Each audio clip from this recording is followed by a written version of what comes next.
This is what wax moth look like. Look at all those worms. So the damage done from last year, all the bee deaths, is still having an effect on my business. So all the dead boxes, I haven't been able to clean them up, put them someplace where they won't get eaten by wax moth.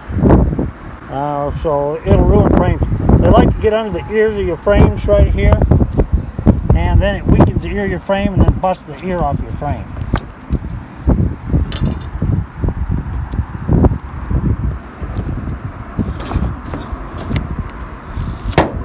They chew into the wood, ruin your frames.